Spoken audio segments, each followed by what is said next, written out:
The senator's voice boomed through the marble halls of Jefferson High. This man is nobody. He cleans toilets for a living. Marcus Williams didn't flinch. He just stood there in his navy blue custodian uniform, holding a worn folder in his calloused hands. Behind him, 17 students waited, their futures hanging in the balance.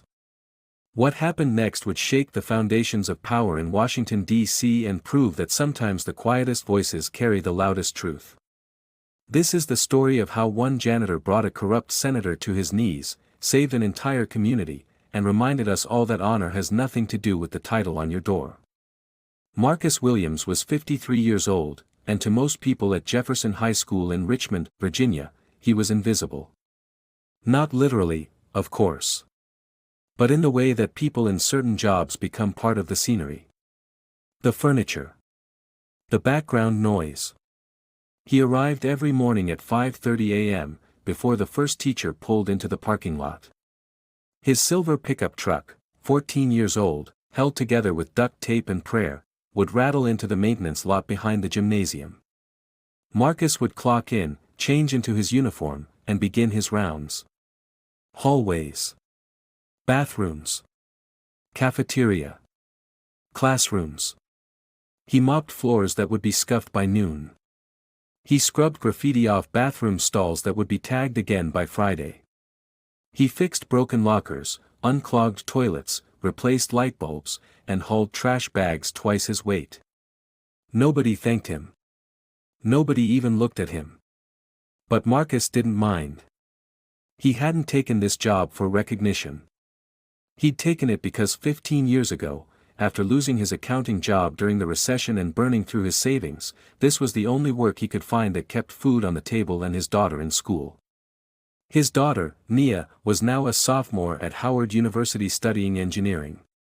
Full scholarship. She was his pride, his purpose, his proof that hard work still mattered. But what most people didn't know about Marcus Williams was this: he noticed everything. Every conversation in the hallways. Every tear wiped away in the corner of a stairwell. Every kid who sat alone at lunch. And recently, he'd noticed something else. Something wrong. It started small. A senior named DeMarcus Thompson, one of the best students in the school, had stopped showing up to class. When he did come, he looked exhausted, his eyes shadowed with worry. Then there was Elena Rodriguez, honor roll student, editor of the school paper. She'd been called into the principal's office 3 times in 2 weeks. Each time she came out, her face was red, her jaw set. Marcus didn't pry. But he listened. One afternoon, while emptying trash cans in the library, he overheard 2 teachers talking in low voices. "They're cutting the scholarship fund." "All of it?" "Every cent. Senator Callaway's pulling the funding. Says the money's being reallocated to more strategic initiatives." But we all know what that means. Pork barrel projects. Campaign donors. Anything but these kids. Marcus's hands tightened on the trash bag. Jefferson High served one of the poorest districts in Richmond. 70% of the students qualified for free lunch. Most were first-generation Americans or first-generation college hopefuls. The scholarship fund, officially called the Future Leaders Grant, was the only reason kids like DeMarcus and Elena had a shot at college. Without it, their dreams would die before they even started. That night, Marcus sat at his kitchen table with his laptop open, searching. Senator Gregory Callaway. 4-term senator. Chairman of the Education Appropriations Committee. Net worth, $18 million. The scholarship fund he was cutting? $340,000 a year. A rounding error in the federal budget. But to these kids, it was everything. Marcus leaned back in his chair, staring at the ceiling. He thought about Nia. How she'd worked 2 jobs in high school just to afford textbooks. How her scholarship had changed their lives. He thought about the students at Jefferson High, bright, hungry, capable kids being told they didn't matter. And he made a decision. Marcus wasn't a lawyer. He wasn't a politician. He wasn't even particularly good with computers. But he was patient. And he was thorough. Over the next 3 weeks, Marcus did something most people would never think to do: he started documenting. He read every public record he could find on Senator Callaway's appropriations decisions. He printed budget reports, news articles, campaign finance disclosures. He talked to teachers, counselors, students. He collected stories, real stories, about what the scholarship fund meant. Elena Rodriguez wrote him a letter describing how her mother worked 3 jobs and still couldn't afford college tuition. How the grant was her only hope. DeMarcus Thompson told him about his younger brother, who had autism, and how he wanted to become a special education teacher. But without money, he'd have to work construction instead. 17 students in total. 17 futures. Marcus compiled everything into a single folder. He didn't know if it would matter. But he knew he had to try. And then he did something most people would call crazy. He requested a meeting with Senator Callaway. The response came 2 weeks later. Not from the senator himself, but from his chief of staff, a woman named Vanessa Pierce. Senator Callaway will be visiting Jefferson High next Thursday for a public forum on education policy. You may attend. Marcus smiled grimly. That would have to be enough. Thursday arrived like a storm. The school gymnasium was packed. Local news cameras lined the back wall. Teachers sat in folding chairs, arms crossed. Students filled the bleachers, restless and wary. Senator Gregory Callaway stood at the podium, all teeth and polish. His suit probably cost more than Marcus made in 6 months. Education, the senator began, his voice smooth and practiced, is the cornerstone of our great nation. And I am committed, deeply committed, to ensuring every child has opportunity. Marcus sat in the back row, folder in his lap. The senator continued, rattling off statistics and promises that sounded good but meant nothing. Then came the QVA. Hands shot up. Teachers asked pointed questions. The senator deflected with rehearsed answers, his smile never faltering. And then Marcus stood. The room quieted. People turned. The custodian in the back, standing in his work uniform, holding a worn manila folder. The moderator hesitated. Yes.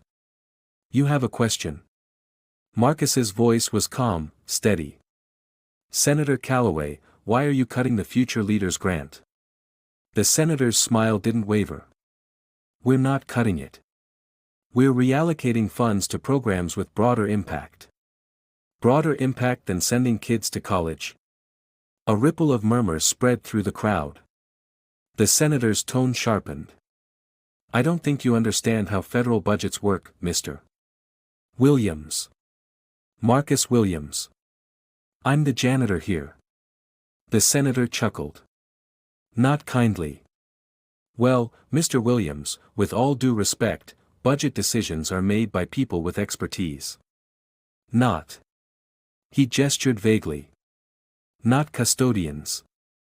Marcus didn't rise to the bait. He opened the folder. This is Elena Rodriguez. He held up a photo. Straight A student. Wants to be a civil engineer. Without this grant, she's going nowhere. He held up another. DeMarcus Thompson.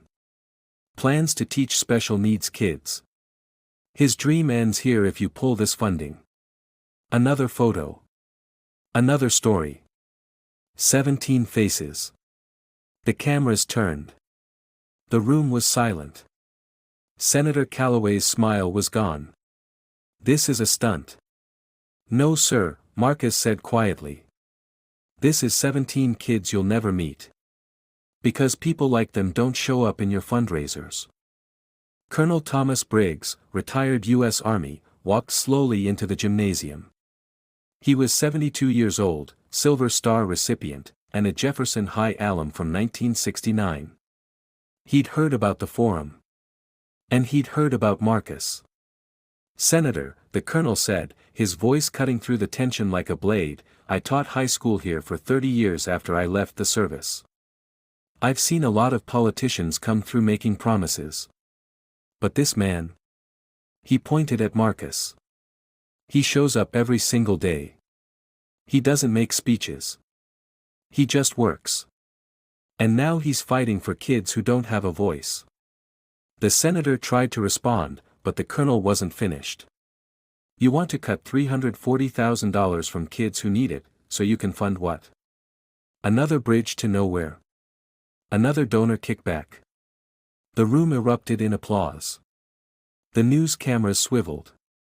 And Senator Calloway realized, too late, that he'd walked into a trap of his own arrogance.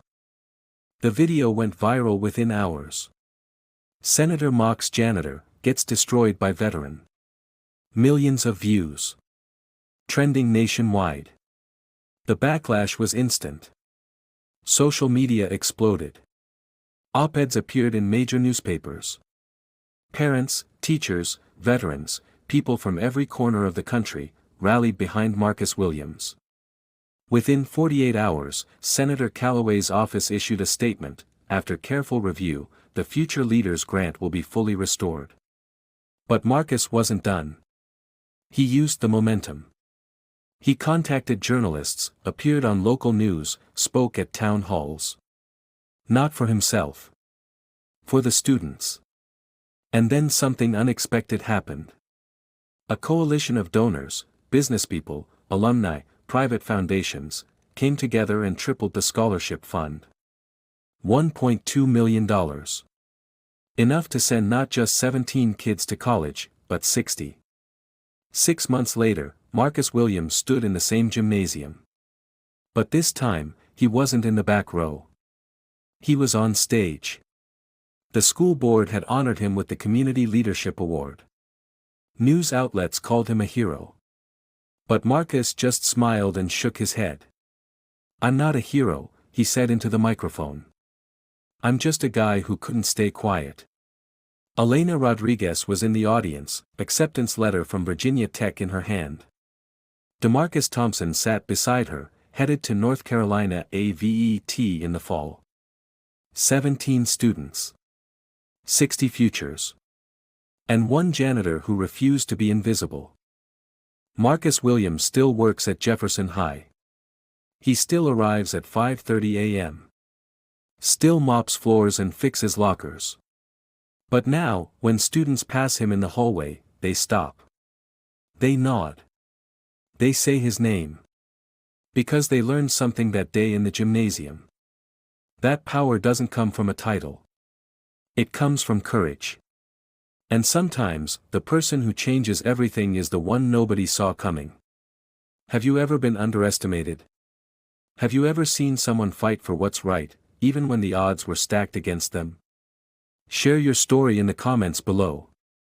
And if this moved you, if Marcus Williams reminded you that ordinary people can do extraordinary things, hit that like button, subscribe, and share this story. Because the world needs more people like Marcus. People who refuse to stay silent. People who fight for those who can't fight for themselves. Thank you for listening. And remember, you don't need a title to make a difference. You just need to care.